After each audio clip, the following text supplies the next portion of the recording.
Hey, good morning, folks. I'm setting my my alarm here for my 20-minute bursts. So that's it. Okay, 20-minute bursts are up and running. Hey, what's going on? My name is Phil. I'm creating role-playing games. I'm illustrating them and I'm publishing them online. And we're making an adventure for Dungeons & Dragons using 5th edition 2024 rules. For Dungeons & Dragons using 5th edition 2024 rules. Yeah, volume sounds good. So let's go ahead and drop that down there.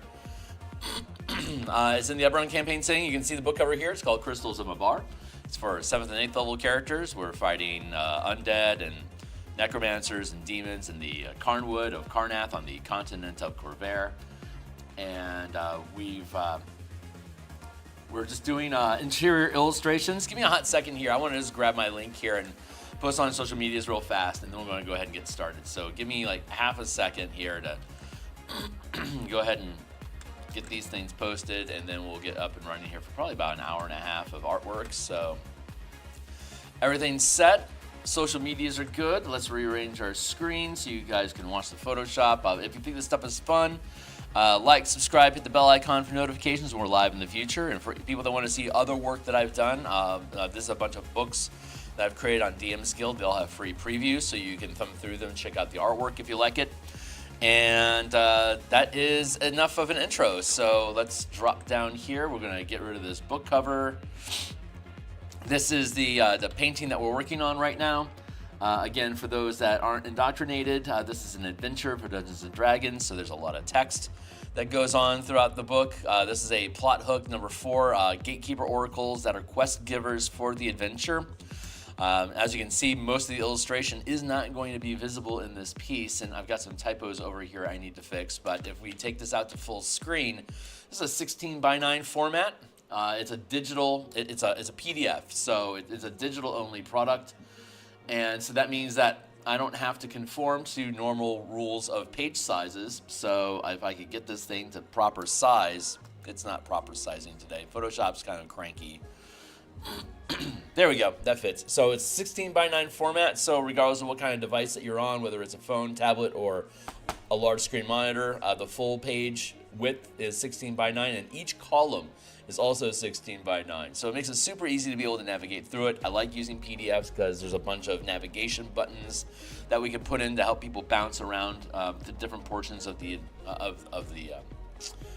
document to be able to find what they need.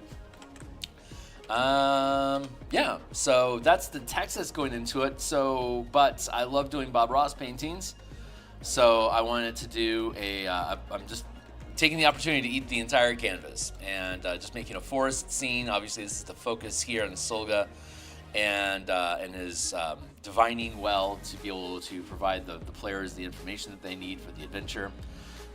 But that is not our concern right now. We're making a forest. I think this is going to end up being a lot of fun when it's done. It looks fairly distant and backed off, but we're going to add in foreground material. Like we'll end up like adding a tree in somewhere. Like that's the wrong color. That's also the wrong color. Like a tree up front here, and maybe another tree over here, and some shrubbery in the foreground. We'll figure it out. We're going to enclose the space. This is just the background right now. So we're just going to work our way through the piece and see where we end up at. And I suspect, like everything else, that it's just going to naturally just manifest itself into a thing. So, thing established. Let's take, we're going to do shrubbery. So we're going to, actually, what I think I want to do right now is dirt. So let's actually go up here. Find some dirt. There's some dirt.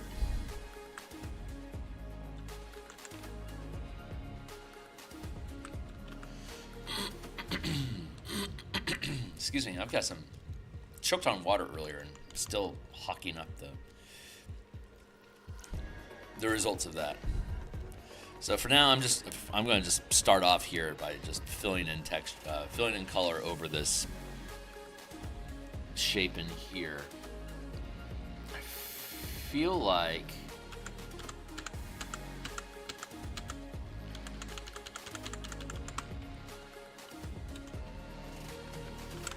cut that free.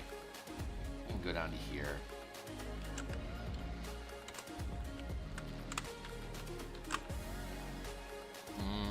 There's something hateful going on here. Okay, well, it's going to leave that like that for now. Oh, that's what I need to do. I understand now. It goes like that.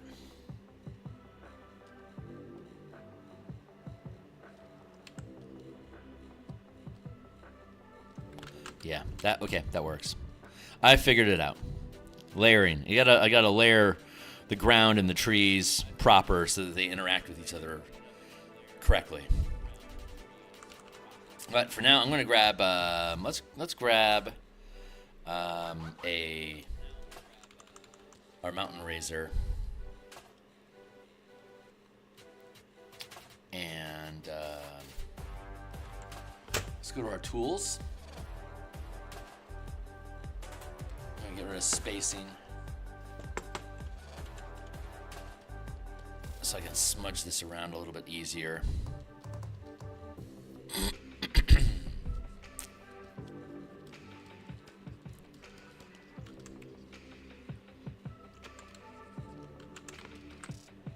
Yeah. Just a darker brown, just layering that. And we're probably gonna layer in an additional, a darker color on top of this. We're just working on topography and terrain right now, just creating some variety in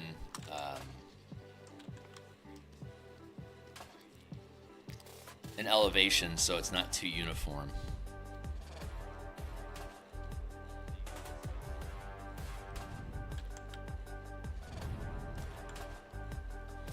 There you go.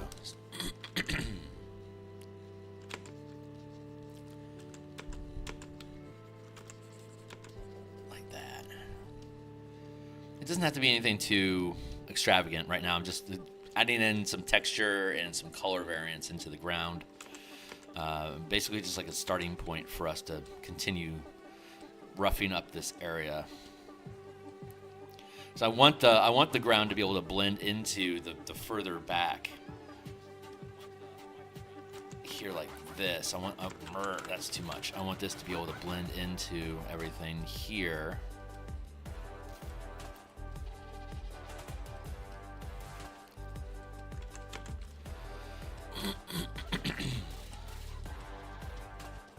There we go. Just a little bit of feels warm. I feel like it has warmth to it. Like over here, you can see it's not important for us to blend into the forest because this is a little ridge, a grassy knoll, if you would. That's pushing this portion of the forest back. While over here, it's trying to blend into a more level terrain for the trees to blend into. There we go. That feels really, really good.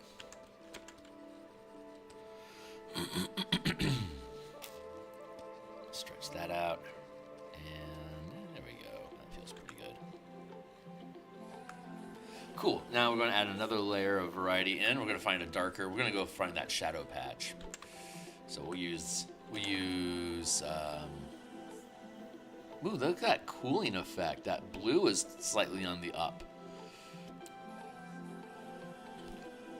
Look at that. That change in that shadow, that's really intense. It goes to blue and then goes back to red. Neat. That's probably a really good example of like decent color theory. Let's go with that one. It's almost like a purple. See how the B and the R are slightly higher than the G? That means purple. So let's layer that in here to the darker bit. Remaining mindful that the light source is technically like over here. So that's how I want to push my lighting.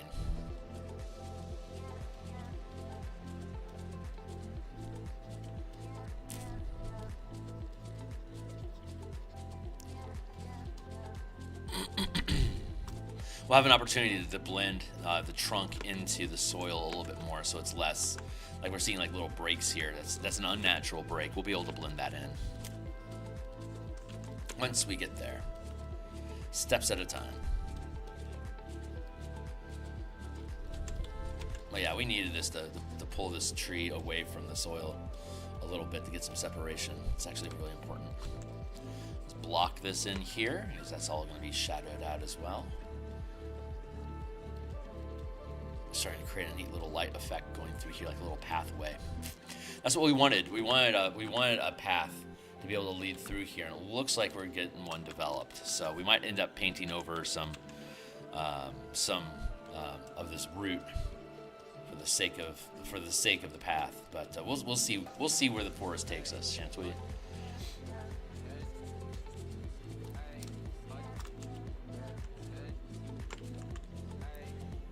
Go.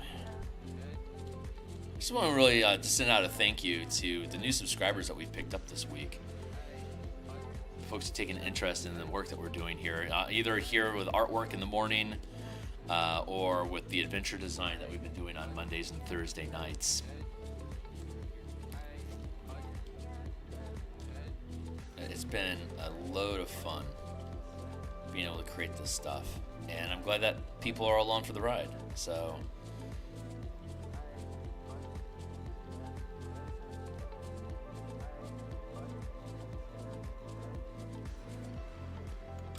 that's me saying thanks. So thanks, guys.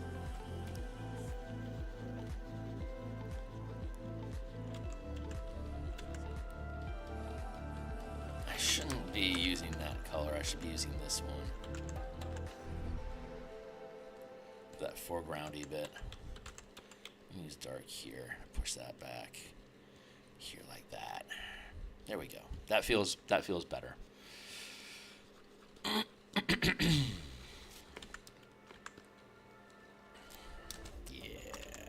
That is pretty good. We'll add in some dark over here just to break it up a little bit. And we're going to add in grass over this next. So just give me a second here to finish up this roughness here. I feel like I want to have something like this.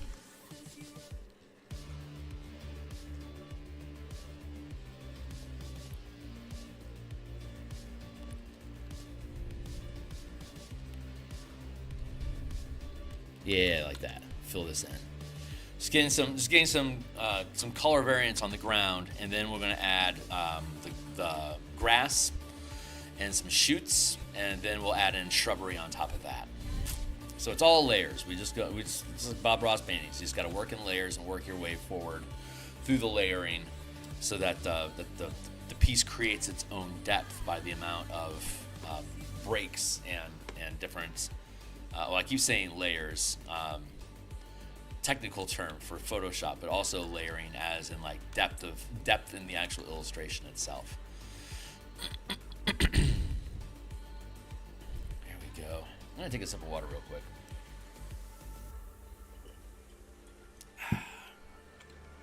There we go. Yeah, most of my techniques that I learned for doing landscape was from The Joy of Painting with Bob Ross. It's my monsters, equipment, and character art was stronger than my scenery and environment art. So this is like in 2000, I want to say 2017. I took a year and did about 120 different Bob Ross paintings in Photoshop and just kind of figured out how to do his wet on wet techniques digitally, so I don't actually have to worry about buying paint and canvases, that I could just make illustrations of that level of quality or close, like in that spirit, that style of wet on wet paint that he has, to be able to build out my environments. And it's been impacting the way that I produce illustrations ever since. So and I look forward to the opportunity to sneak in landscape illustrations wherever I can like this. One of the books that we're going to be publishing, that we'll be working on probably again here in probably in December, is the Bastions campaign, which is about settlements and hideouts and fortresses and stuff for D&D characters to make a home for themselves.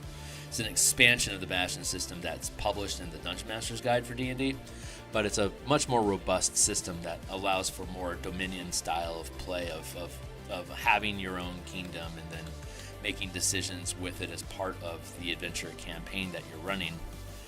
And that lends itself to environments and structures and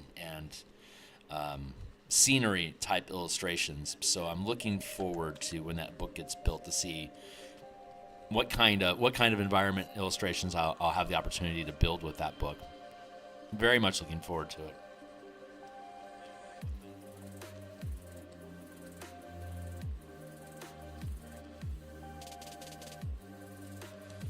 There, and I'm going to add in some color down here.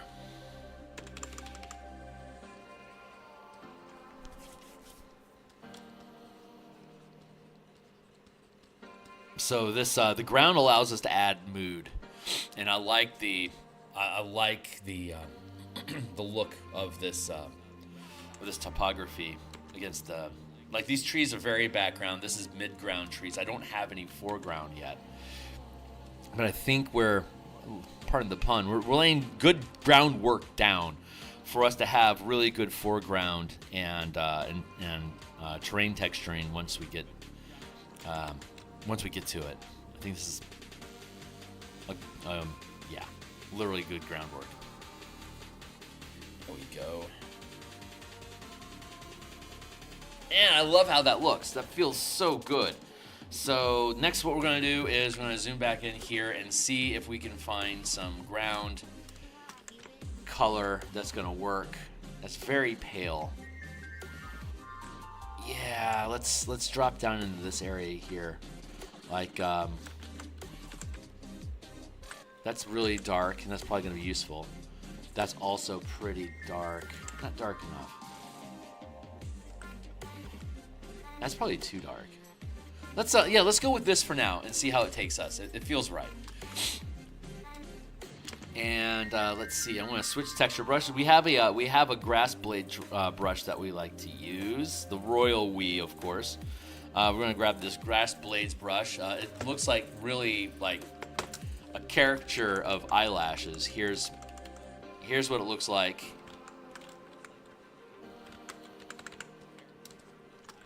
Or as grass, it would be more like this. So if I layer these things together, it makes interesting little patches. So that's where we're going to start. Interesting little patches. Get out of here. Photoshop 2025, its recognition of me changing tools is a lot stickier than 2024 was.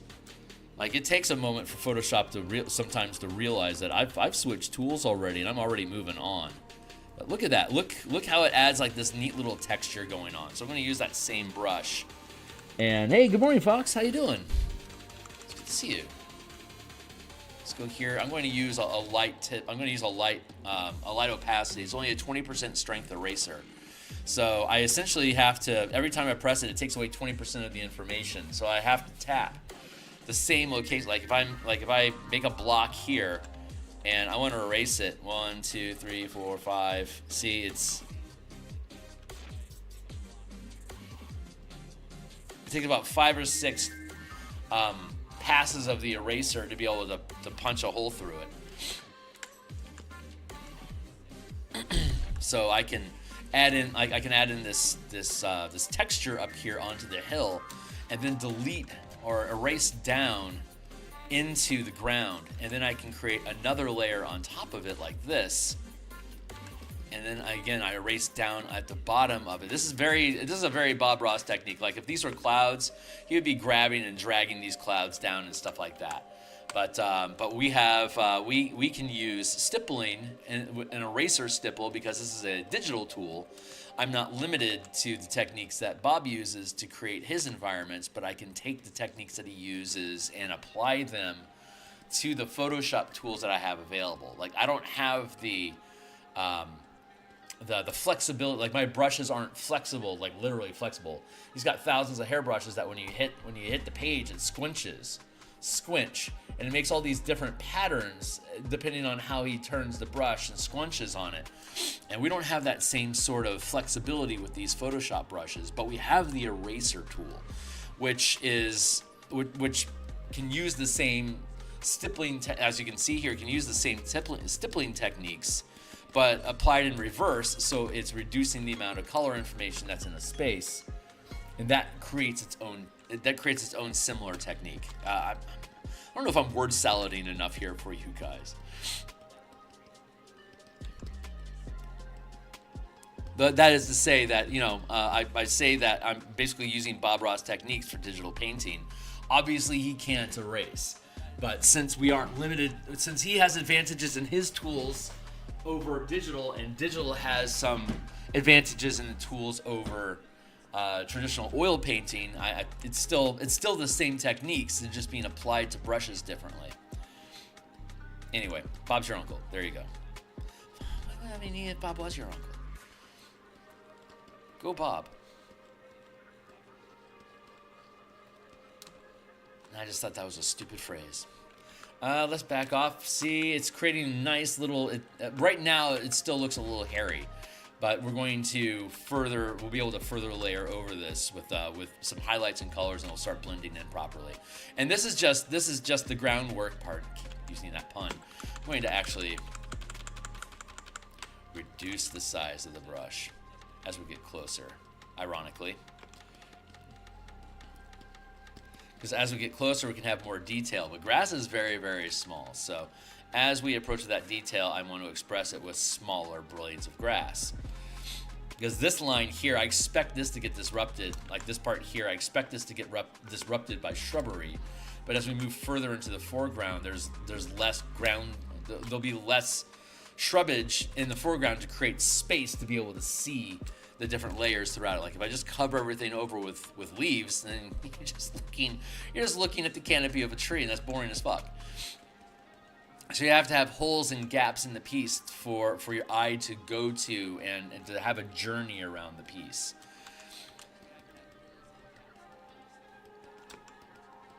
So you want to create these spaces and this motion. Like I didn't want to have a flat plane here across this piece. It's like flat because that'd be boring as hell. This is creating neat little pockets and these negative spaces are interesting for your eye to go, and with as little information, like little density of color that there is in this area, these become little resting areas as your eye is drifting around the page to be able to just settle on these little gaps and just rest there. Makes it easy before it dives into the denser information of layered color and blah blah blah. So we want to have breaks in the terrain to make it easy for the eye to be able to rest and drift around the page. A really good composition kind of has like a spiral effect where it takes your eye from the outside and pulls it back into the inside. So like when I do foreground, this is the wrong layer, but when I do foreground, I'm going to want, let's do it this way instead. When I do foreground trees, I'm going to have I'll need to have branches like this that will naturally pull your eye up along the tree trunk, but then the branches will lead the eye back towards the page. So like shrubbery like this and like this will end up probably blocking off a good chunk of this area here, but it creates this framework that the eye can just kind of swirl around inside of. And that's what you want. That's what we want to do. We want to give the eye a kind of a playground to kind of like slalom around and shift its view around to see what's going on. Just to play. The eye gets to play. But in the meantime, let's just layer in some more of this dark grass. We fade it in. Again, you can see we're just creating these layers of texture without being overly concerned about I'm going to be overly concerned about this for the moment. There, that feels better. That stuff was standing out, I think, a little bit too starkly. I can layer this in.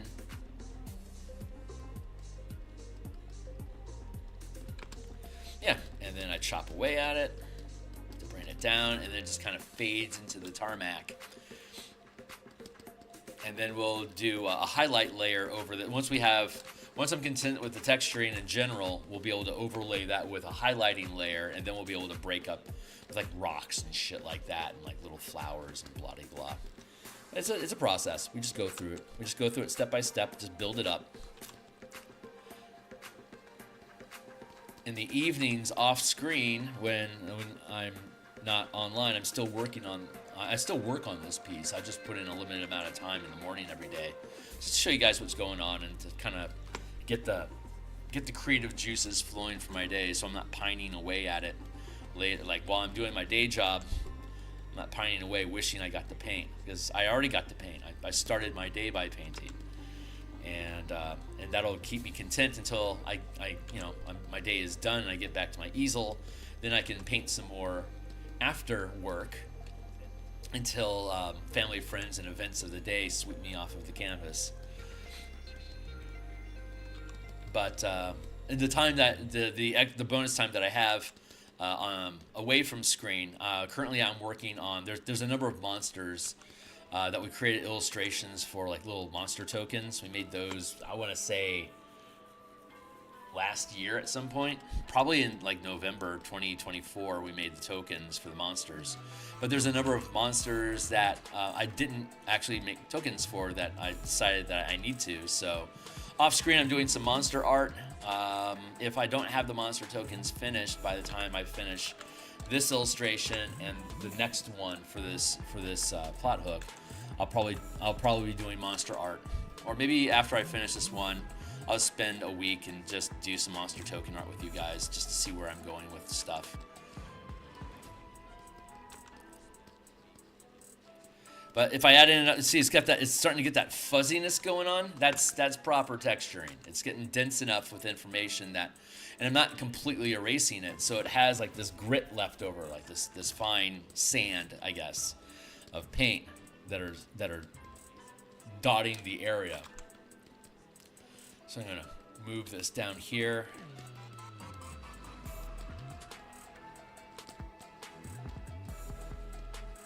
Like that. Reduce the size again. Just a smidge. There we go. Reduce the size of the eraser to match the texture.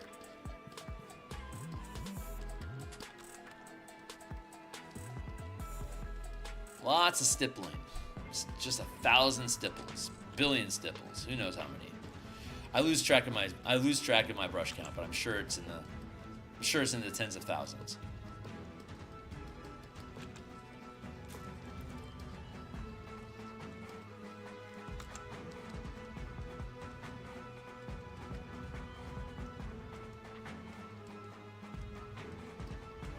Just add it in. Just fill in the gap over here. I'll break it all down with eraser texturing here. There we go. Up the size of the brush just a smidge.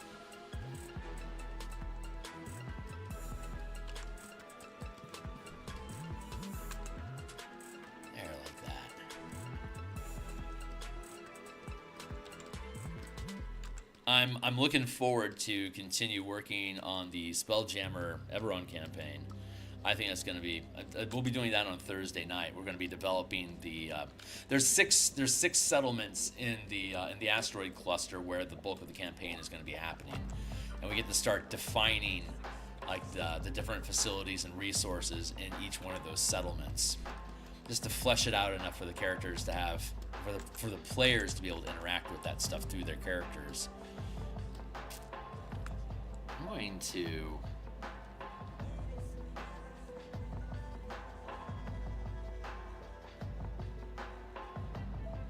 hold on real quick. Frame. Let's drop that away. I immediately regret that. Let's just add it back in. Here. Let's push away from this area and move down into here a little bit. It's going to be texturing just the entire canvas here, this entire bottom portion of the page. Just going to fill all this in.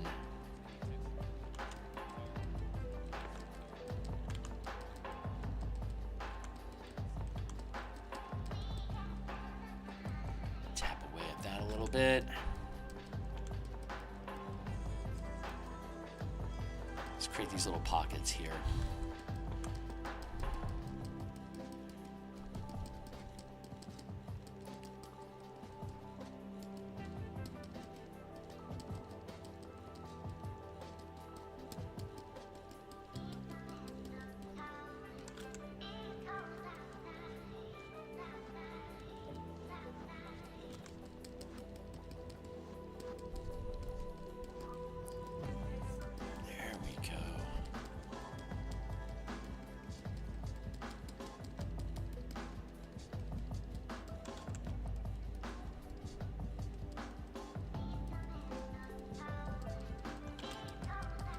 Tap.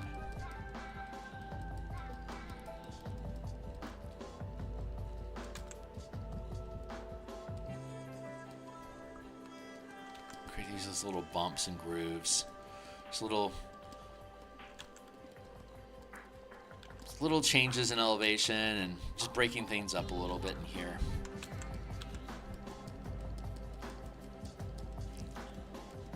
Just tap it and fade it into the tarmac.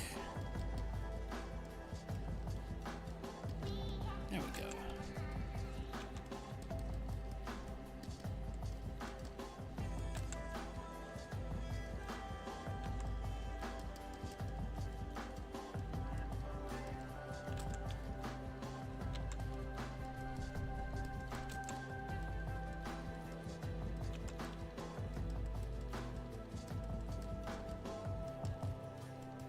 I want to get rid of that and then put a tilt in here to push that terrain down like that.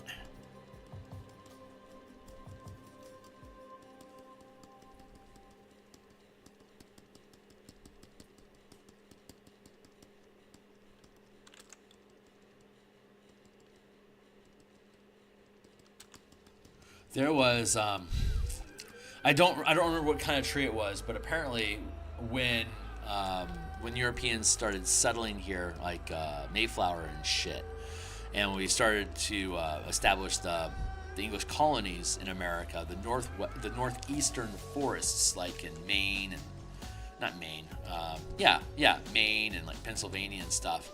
The forest there apparently used to be. It wasn't compact dirt.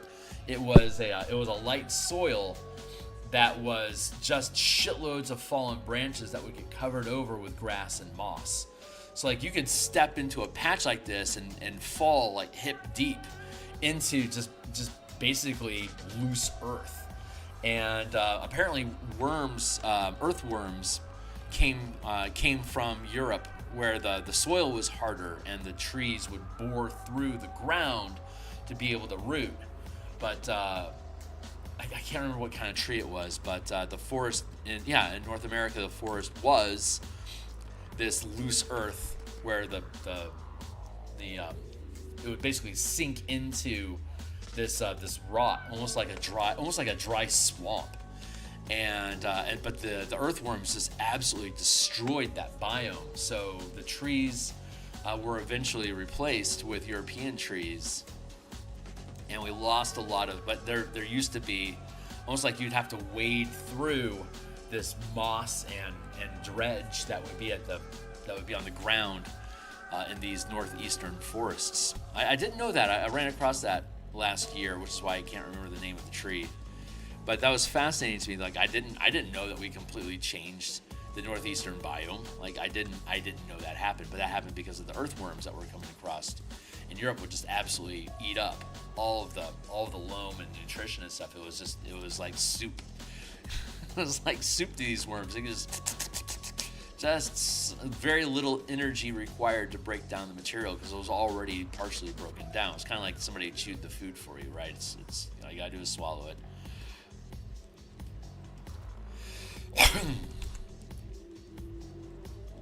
I guess it took like 50 years, but it eventually swapped out. The forests naturally started swapping out, and they brought in new tree seeds for the type of wood that they wanted, and the entire forest just ended up swapping out. The Pacific Northwest wasn't affected by this. This was, as I understand it, specifically the northeastern states. I'll have to track that down. I don't think I'm making up shit, but I can't remember what kind of tree it was, so I'm gonna have to research that. But knowing that there's different types of groundwork, like I didn't know that trees, like I knew there was trees that would hang out in swamps that would just basically keep their feet in the pool their entire life. But I didn't know there was, and then I know, obviously I know about hard ground, which is what we have in Missouri, all the way to the West Coast. I didn't know about this loam, loose earth forest idea that's covered over with moss, and that's just fascinating to me. So that's a different type of terrain that I get to add into my my glossary, or into the vocabulary of type of terrain that I create. Know that those types of forests exist.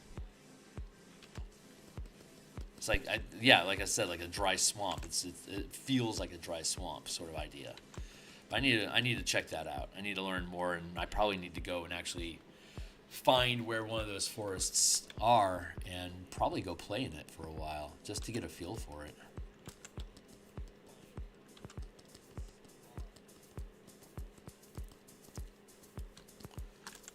There, and then we can drop this in here to create that elevation shift like this.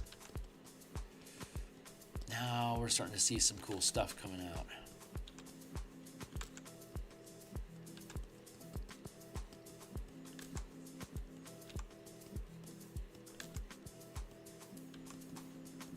There we go.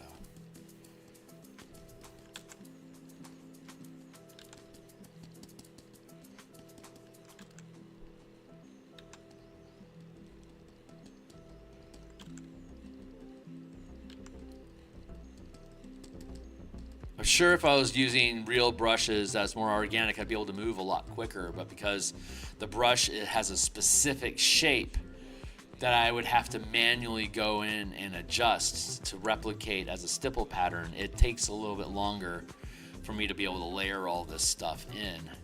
But I think the end result is still pretty good.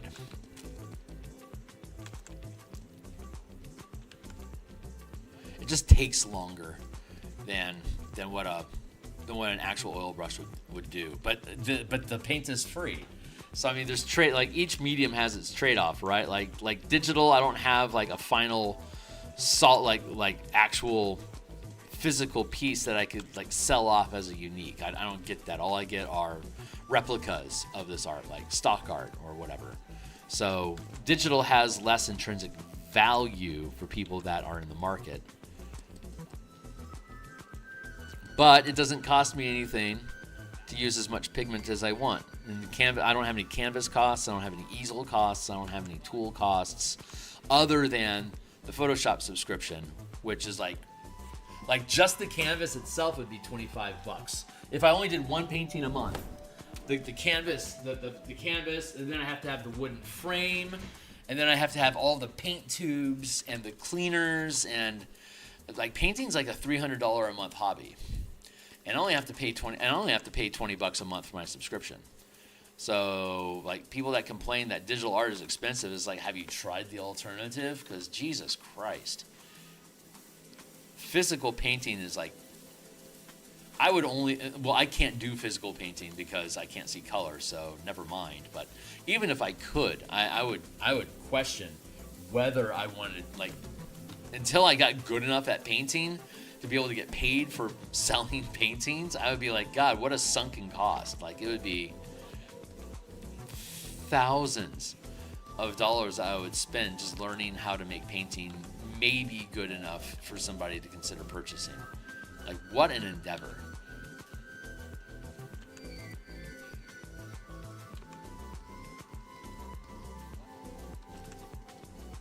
And let's fill this in again.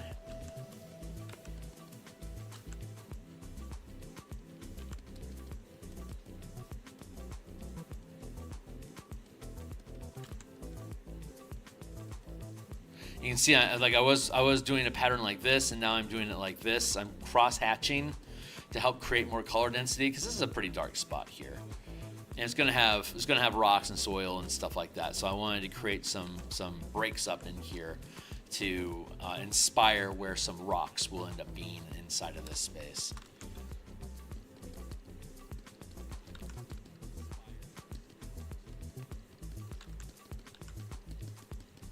There's that.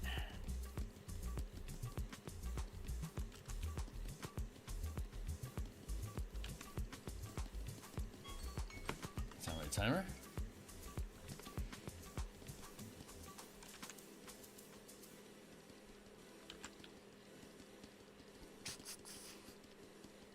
Slowly making our way across the canvas.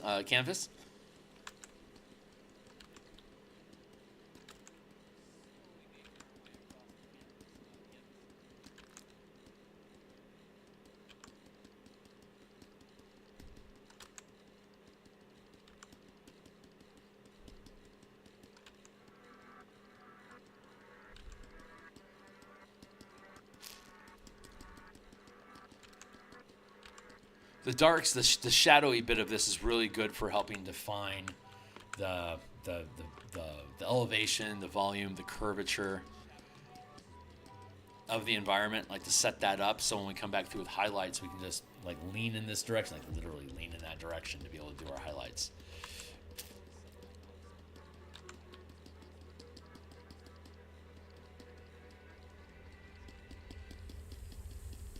There we go.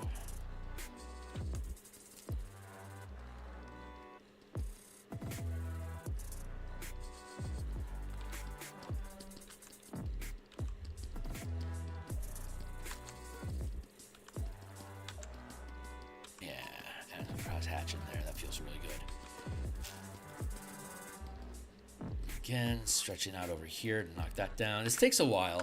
That's why it doesn't look like the, like I do the, whenever I stream, I'll post like the most recent update of the piece as part of my social media, like on Twitter or Blue Sky or on Discord.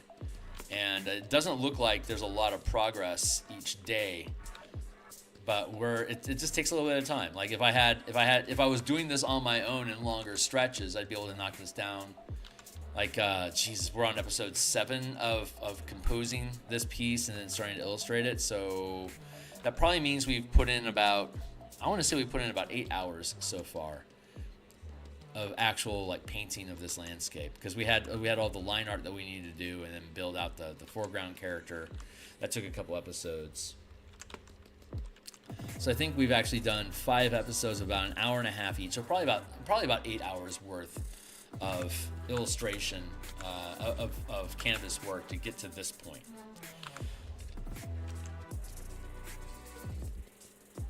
And then we still need to do detail work on the foreground character and the divining pool. Like that's all still very rough. So we'll probably have another week of this. I suspect maybe by Friday next week it'll be finished and we'll move on to the next piece. Some of these take a while. Some of them move really quickly. Some of them take a lot of time, and I don't necessarily know which one's going to be what. Like what my muse ends up wanting to pull out of each piece ends up being how long it takes. And I knew I was going to do an environment piece with this one. I knew it was going to be full page. And I knew it was going to take a while. But and I'm okay with all of that.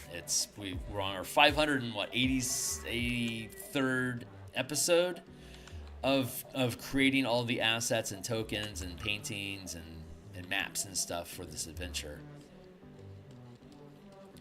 So I mean, it's been a deep dive that we've been kicking through on this. A lot of content. I did not know it was going to take this much to build to be able to actually build out the adventure with all the assets and stuff. But goddamn, adventures are intense. Our time and resource intense, I tell you. I'm gonna grab some more water. Ah, my hair looks wilted.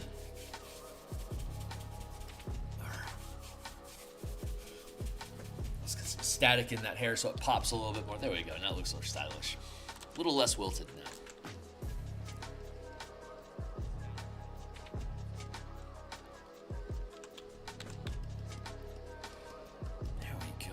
Creating this neat little curve through here. I like that. I like that a lot. So I want to preserve that a little bit. I know it's going to get marred over eventually, but for now I want to preserve it. I like the terrain that's creating. So we're going to dust this in here, like make this like a little sinkhole spot here. Probably like put puddles or something in there.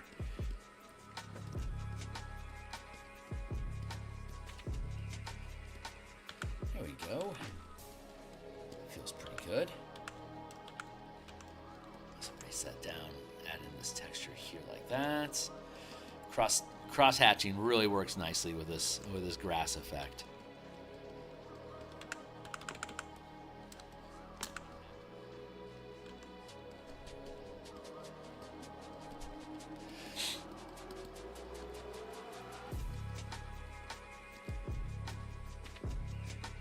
I'm breaking up some of the shapes because there's a lot of artifact remnant look of brush strokes as opposed to layer like rolling grass or layers. So I need to go in and break up the shapes a little bit more so they look less like brush strokes and more like terrain. I think I just repeated myself. Oh well. Add that in like that. Erase it like this.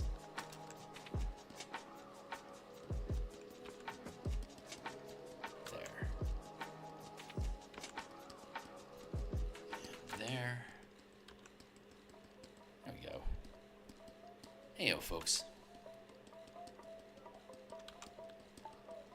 There we go.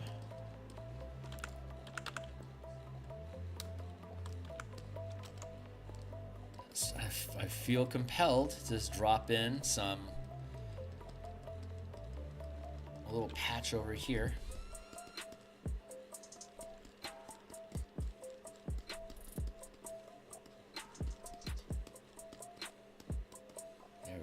That feels pretty good.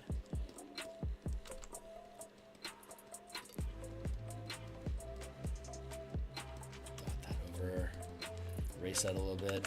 So it creates this nice texture. This nice little grouping of little, just like I said, grass blades. It's all we're doing is simulating grass blades. And then we'll do the highlights once the terrain and the curvature of the ground starts to reveal itself through the shadow that we're doing right now. That'll give us inspiration to lay in highlights like that. But we're not there yet, so let's keep pushing for it. I like this texture. I don't like using the wrong color, but I like how this texture is breaking up in here, so I want to try to preserve that a little bit. Create like this ripple effect in the ground.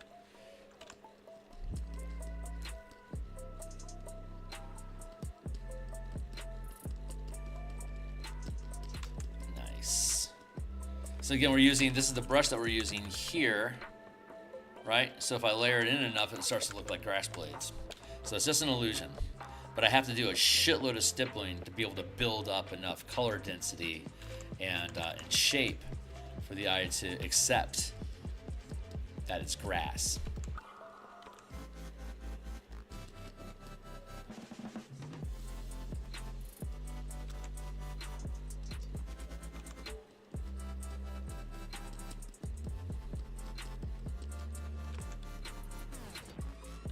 Grass is nature's toupee.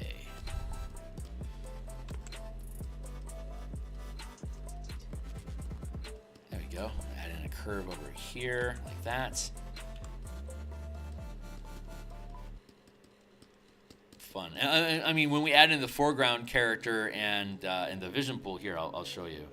So this is what we'll eventually have layered in over this. It's like we're not, in the actual illustration that'll be in the book, we're not going to see any of that, but we're making a forest environment regardless of the foreground stuff, even though it's getting concealed, because I think this is going to be a cool piece just by itself, just as a forest. So that we're going to drop in a character in a divining pool in in the middle of the foreground. That's just for the that's just for the book illustration. But this is building out an environment that I'm enjoying. I just really enjoy doing landscapes. They're very, They're very relaxing. They're very organic. I don't have to worry a lot of like hard lines that have to line up for the perspective to not get screwed or whatever. They're very forgiving.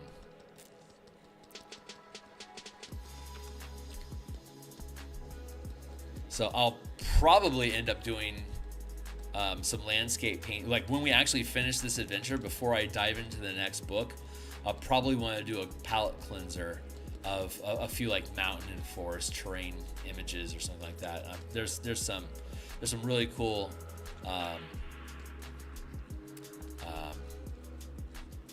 what's the word I'm looking for? There's some really cool environments that I've been grabbing off the internet that I think will be fun to paint.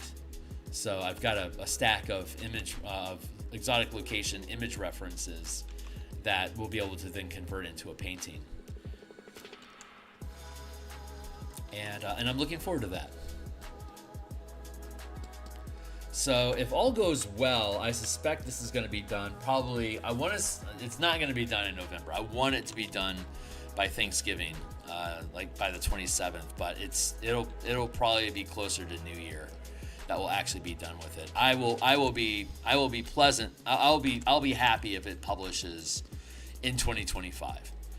So even if it's like the week of Christmas or whatever, maybe I don't know. Maybe I'll hold off on the week of Christmas. Well, actually, the week of Christmas might be a good time to actually have this thing published. If I can get it published by then, that'd actually be really good. So people can pick it up for themselves if they wanted to. We'll see. It's going to get done when it's going to get done, but we keep moving forward and we're running out of illustrations to do. Once we're out of illustrations and we string up all the hyperlinks and drop all the illustrations into the document to build it out, and we seal it up as a PDF, then we publish it, and then we move on to the next book.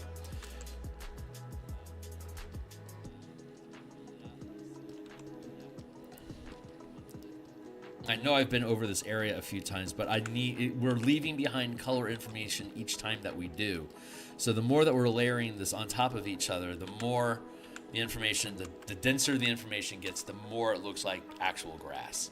It's volume. A lot of these stippling techniques, they rely on volume, just repetition of just filling in the area with cross-hatching and contrasting texture and just color information. I can't just like pass a wand across and it's good to go. I have to spend the time overlayering the pixels on top of each other to be able to build up this effect. Even though in the final illustration it's going to get covered over, again, I want this piece to be able to stand alone despite what's happening with the main character that's in the illustration. This is more of an environmental piece than it is a character art piece. So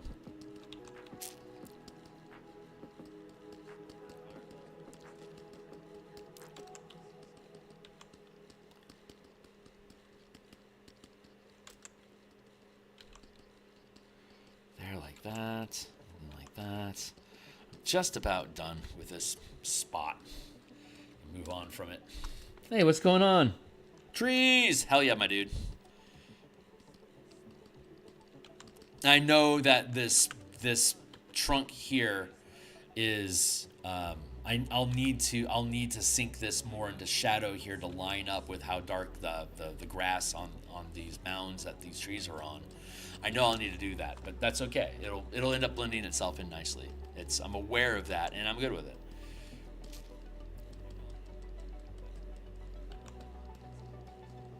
Each in its own time.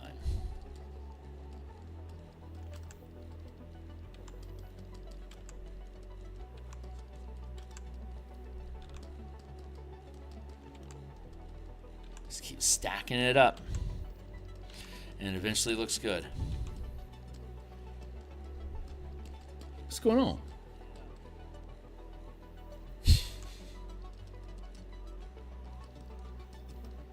Well, you and I think we're on the same level on a lot of stuff. Oh my God, I had a space heater on, and I forgot about it. Now it's starting to sweat me out. So I got to turn off the space heater here and refill my water while I'm at it. But the piece kind of builds itself, and it makes sense that it's going to be darker at the bottom than at the top. Except for underneath the canopy, it's going to be lighter.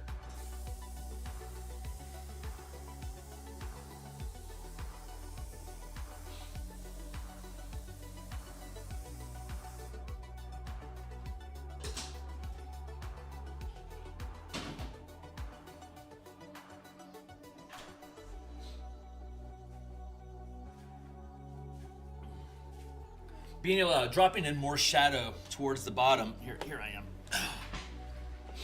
Yeah, being able to go back over and darken these all up, I think that's going to make it a little bit more interesting. I wanted to have a really dark base on the ground because it was feeling too same, like it still feels real samey up here. But I'm liking this break, like with the light in the background. I'm really liking how the flow of this in general feels. This canopy up here will feel really good once we add foreground trees that'll break up the shape, like with a lot of bold like a lot of bold silhouettes. That will make the canopy texture make more sense as well. Yeah, it takes time. It takes a little bit of time of layering over each other, but it ends up looking good once we do. It's just everything just takes. I can't just crack out a painting in a half hour. It takes, these techniques take longer. But again, like I was saying, it's the paint is free and the canvas is free. So it's either going to be time, quality, or cost. So I can have quality, I can have high quality, but it's going to take a lot of time and no cost, right? A lot of time, high quality, but no cost is going to require a lot of time.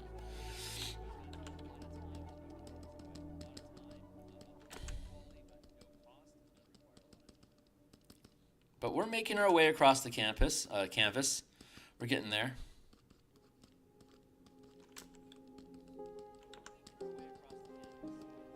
I could do this technique quickly if I had trained myself to use oil, like actual oil paint on canvas like Bob does. I would be able to crack out a painting like Bob does in probably like an hour or two, as opposed to his half hour. But that would be incredibly expensive because I'd be investing in those resources to have access to those tools. So I'm okay with spending a lot of time for little cost because I just get to hang out with you guys and just paint without having to worry about fumes and, you know, passing out in the room or whatever.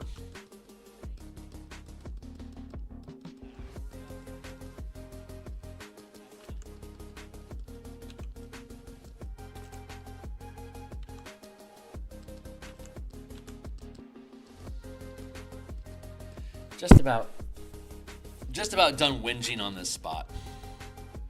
We'll move on to another area. What's up? Yeah, beating it down. Yeah, I know, right? Doing a little pixel art lighthouse scenes currently gonna make. Hopefully, sick ass whites. Oh, super cool, man. Definitely post it when you're done. Looking forward to seeing.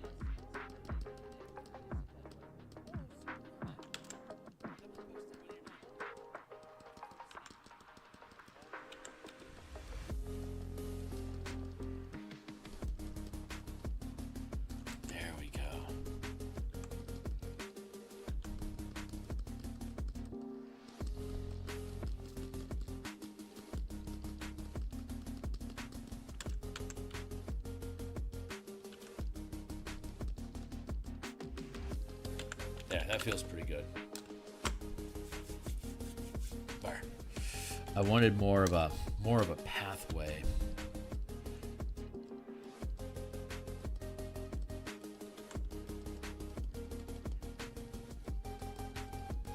So I'm gonna build this back up a little bit more.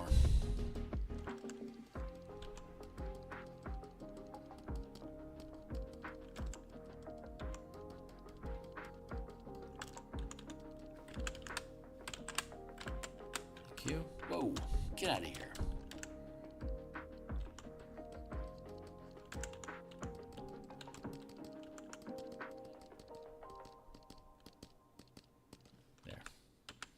There. Tap into here. There we go.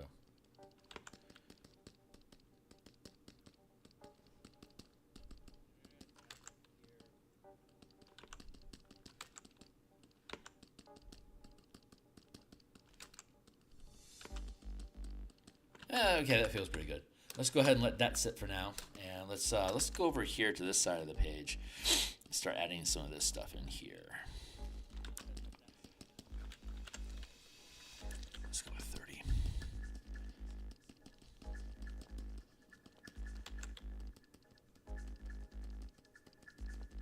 Like that.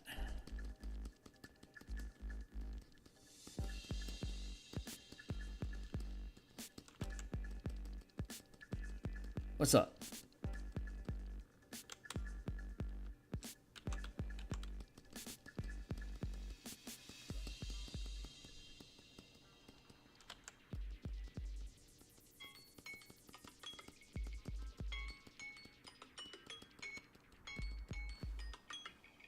What time is it? Okay, I got 20 minutes left. So with God's grace, we'll finish the tarmac, and we can start doing some highlights on it, and then we'll start to be able to dot some shrubbery into the environment. We'll do that tomorrow and Friday. It's possible that we'll get the groundwork and start working on. No, I'm going to say probably by Monday. So we'll have tomorrow and we have Friday, and then we'll skip the weekend and then come back on Monday morning. I suspect Monday morning we'll be working on the foreground trees for framing this area in, and I bet the environment itself will probably be done by Tuesday, maybe Wednesday next week. And then we'll get back to working on the actual character illustration that the piece is centering around. That'll put us up to like 14 episodes. So that'll be like a 20-hour painting. Normally just an environmental piece. Like I can typically like reproduce a Bob Ross painting in about like 6 to 8 hours. Isn't unusual. But making something up from scratch and figuring out the logistics of things and the terrain and all that stuff live with you guys here on camera, that takes a little bit longer.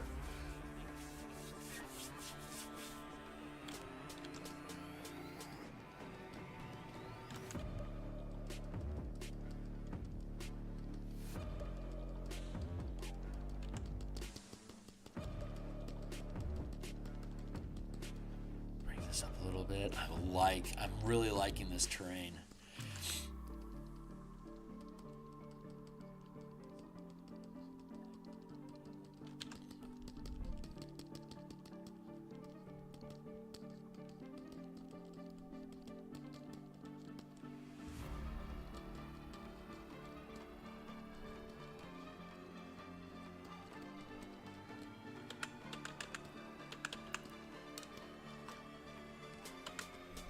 Okay, let's start adding it here. This is where we need to be. What's up? My cloud texture practice picture I posted. I could have. Yeah, no kidding. Clouds are endless.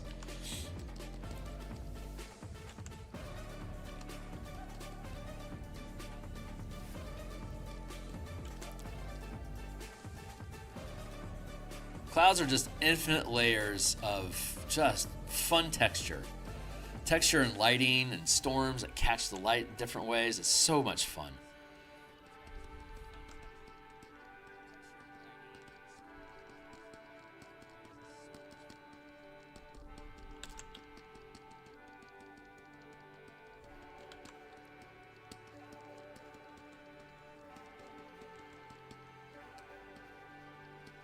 I think some debris on the ground should be nice. We're probably we'll have rocks and stuff like that. I suspect we'll see where the shrubbery ends up and how much information is open. It's the Eldine Reaches where the Gatekeeper Druids are located. So they're sending you like 1,500 miles across Corvair to deal with this problem via a tree stride ritual, which will send you from like walking through this gateway here between these trees and then ending up at another tree on the other side of the world. It's kind of a same plane of existence, plane shift / teleportation effect.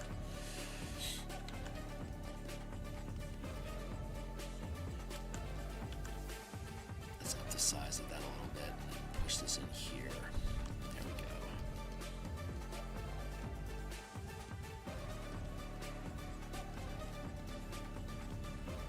This is filling in very nicely.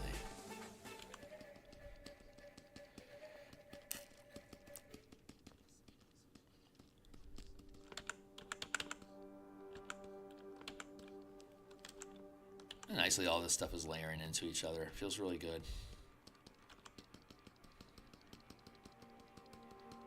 This here.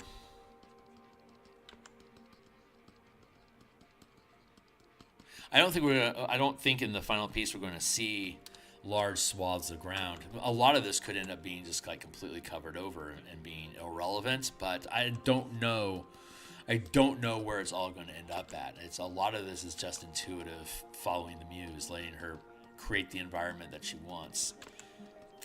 And I'm just the guy that, does the tapping. She's the one that guides my heart. So I don't know I don't know what the ground is going to look like on this piece.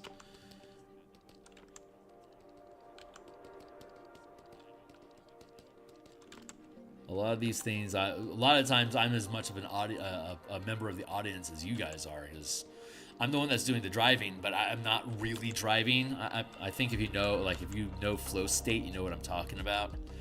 Like, you just kind of, when you get skilled enough at what you're doing that you don't have to think about what you're doing anymore, and you just kind of like let it go on autopilot, that's flow state. And when you're in that state, you're witnessing what's happening as much as being the driving force behind it.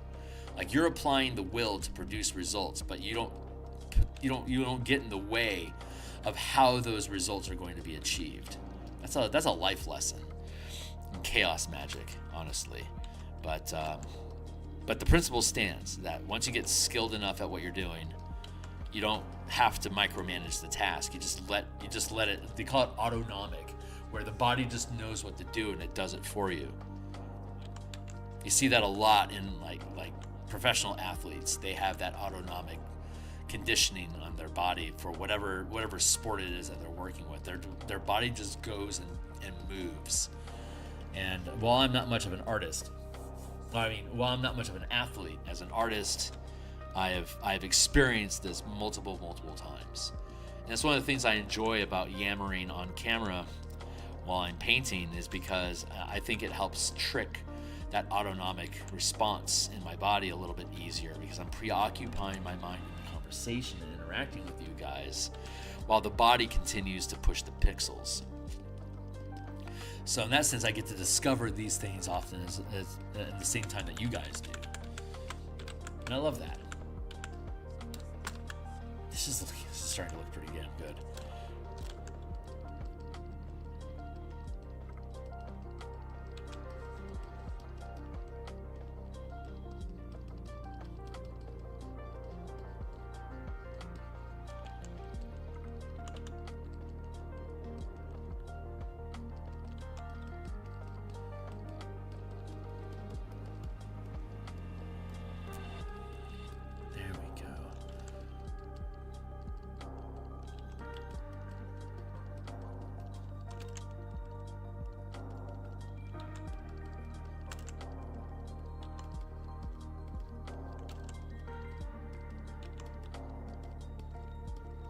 Good.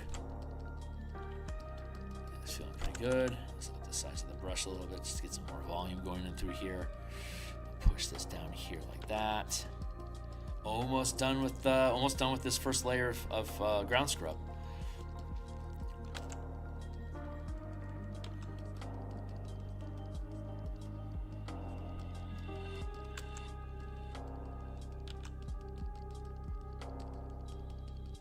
See how I'm layering that? I'm starting on this this edge here like this at a high angle, and then as I tap it out, I'm curving the brush so it flattens out.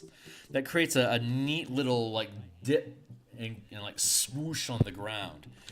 And as I erase the information, that swoosh remains as just texture inference. But it's fun creating these little slide effects on the ground, and I love that about these techniques, that we get to make these neat little spaces. It's so fun.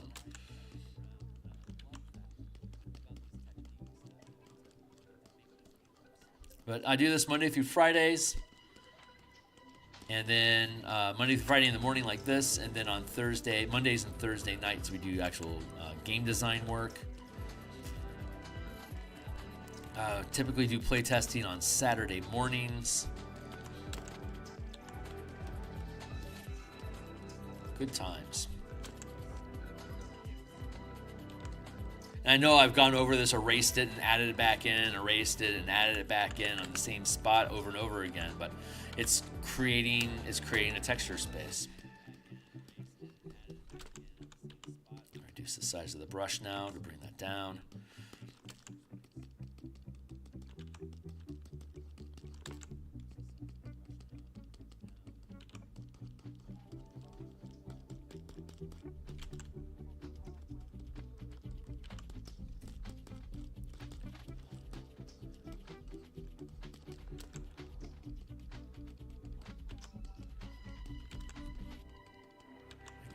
That feels good.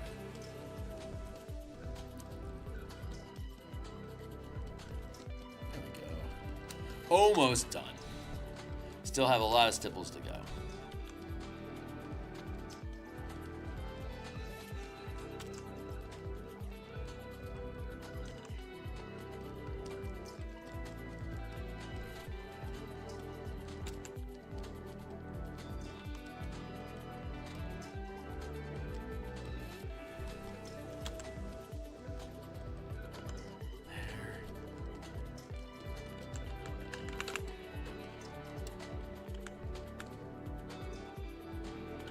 Almost there.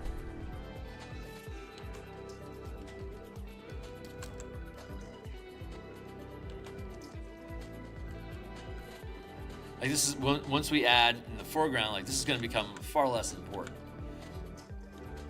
But I want to make sure that it actually looks good on its own. Again, I think this will be a fun piece without Selyu and the. Actually, I think the druid is actually taking away from the piece in general, but it's you know, it's his illustration. I'm just really, you know, diving into all this environmental stuff, just really enjoying it.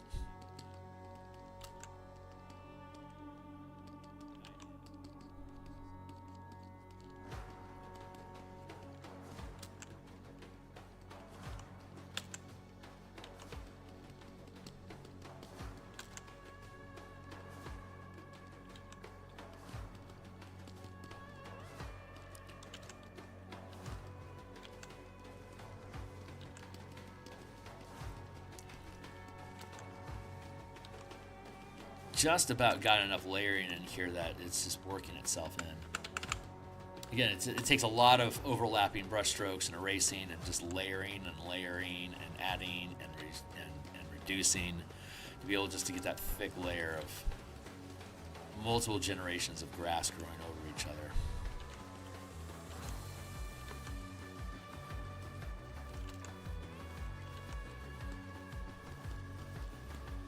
Fade that out like that. Add that back in. Here like that.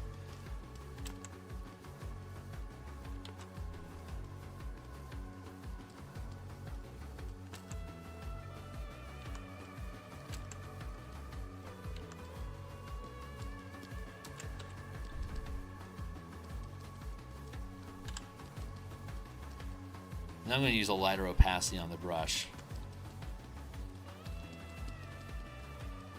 so it's not as dark.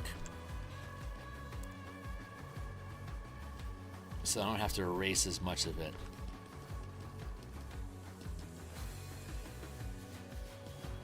There we go.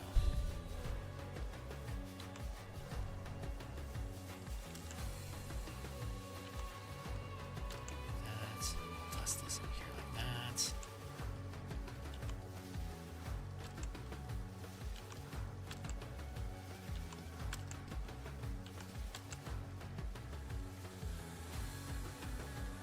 There we go.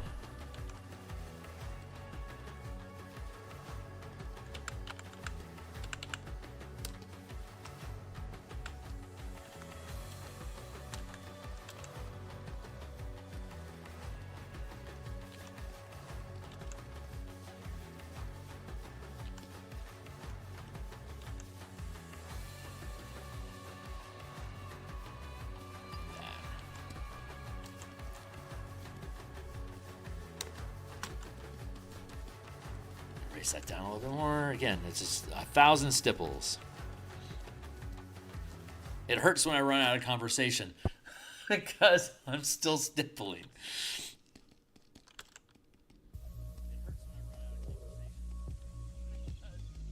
I got about, what is it, 750 now? We're almost done.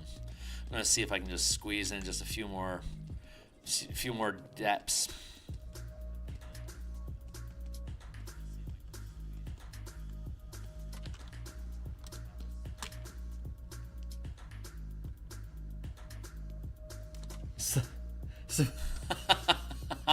Right on, man.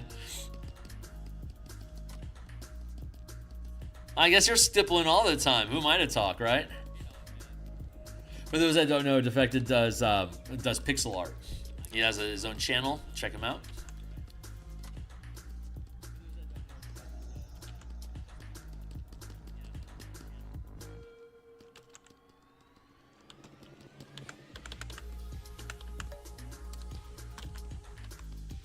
I'm gonna lighten this up a little bit just to create this groove in here again. I like this though. I think this is looking really, really good.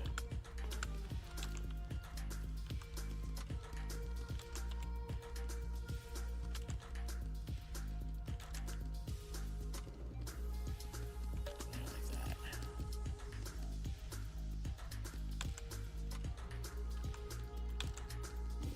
There we go.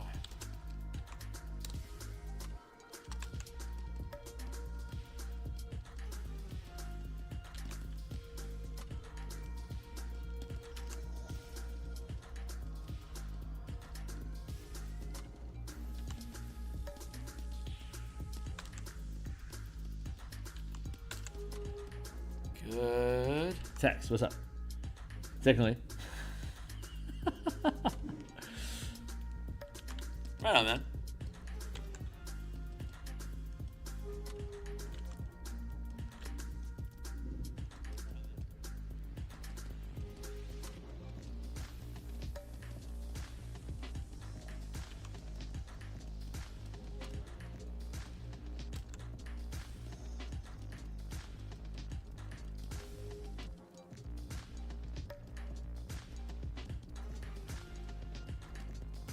Just about content with this.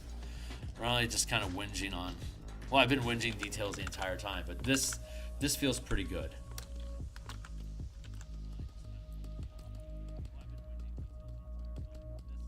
Add a little bit more in here because it asked me to. And the alarm hasn't popped yet. I've still got a few minutes left before I have to bail.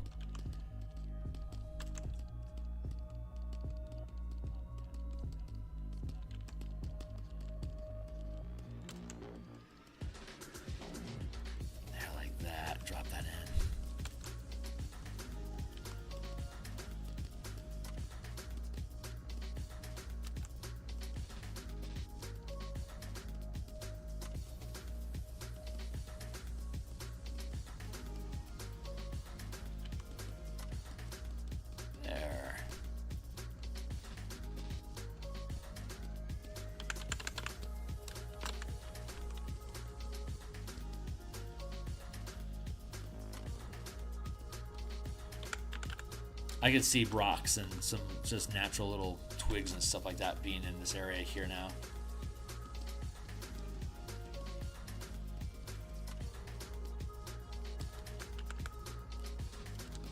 That feels pretty good.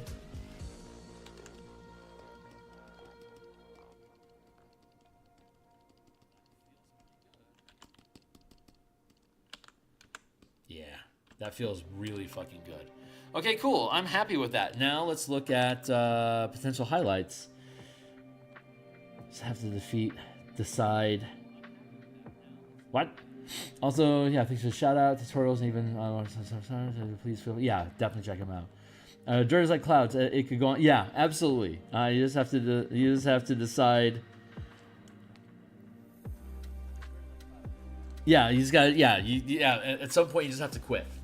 Like they say, no illustration is ever finished. We just give up on it.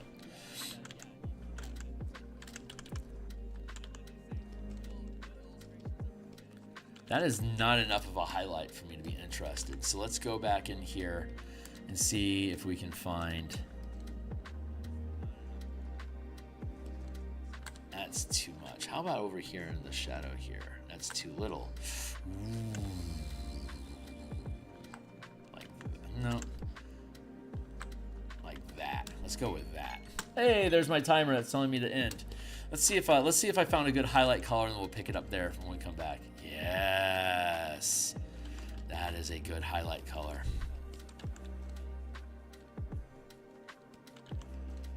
We won't have to be as aggressive with the highlights as we were with the shadow, but it's going to be the same process.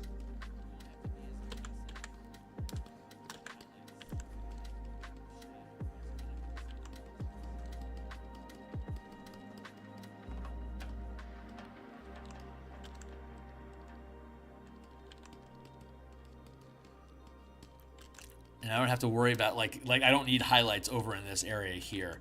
But like I do want some highlights down here. Like backdrop here like that.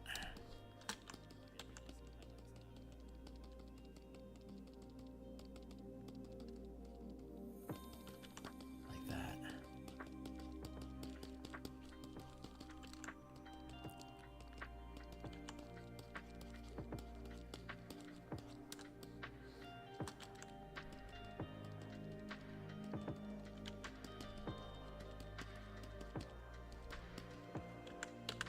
But we'll finish this up. I'm out of time, so we're gonna have to go back. We're gonna have to come back tomorrow and continue working on this. But I like how this is going. I think it's gonna end up really, really nice. I'm liking how this lighting is dropping in here like that. It's gonna end up being really good. Let go, Muse. Let go. Let go, Muse. She won't let go. It's like one more thing. It's like, come on, baby, you gotta go. I just want to paint. I know. I know.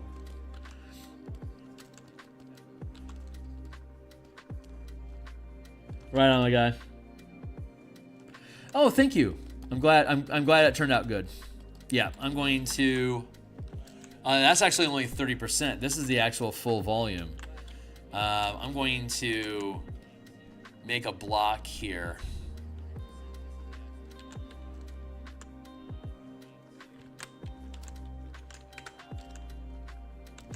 And put in here 30%. Hey, Steve. It's good to see you. Thank you. Yeah, this is turning out really, really fucking nice. This is going to be a really good piece when it's done. It's just all the elements are here. It's filling in. It's filling in very, very nicely. Sorry, I got to pick at this a little bit. All right, we got a color reference over here. We know it's 30% brush strength.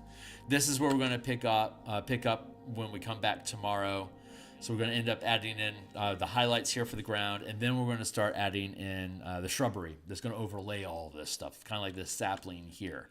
We're going to do a bunch of that on the ground. Then we'll adjust the trunk color to make sure that it properly meshes with the value of the ground that it's sitting on. Then we'll be able to do rocks and just like sticks and random trash on the ground or whatever. Then we'll do the foreground trees here to help block all this stuff in and to break up the terrain a little bit. Yeah, I'm really happy with this piece so far. I think it's going to end up looking really, really cool in the end. Like each one of the, like I could make a snippet out of this is just like a little, like just its own little forest bit here. You know, I could grab a snippet over here and make another, I could break these things up into smaller pieces if I wanted to. But we're going to see how it all layers out in the end. So that's it for now. I'm hitting save. I'm going to bail out of here. I'm going to be back tomorrow morning. Anyone that is catching up with the stream, God bless you for swinging by and hanging out with me. I really appreciate it, you guys. And yeah, I'll be back tomorrow. See you guys then. Cheers.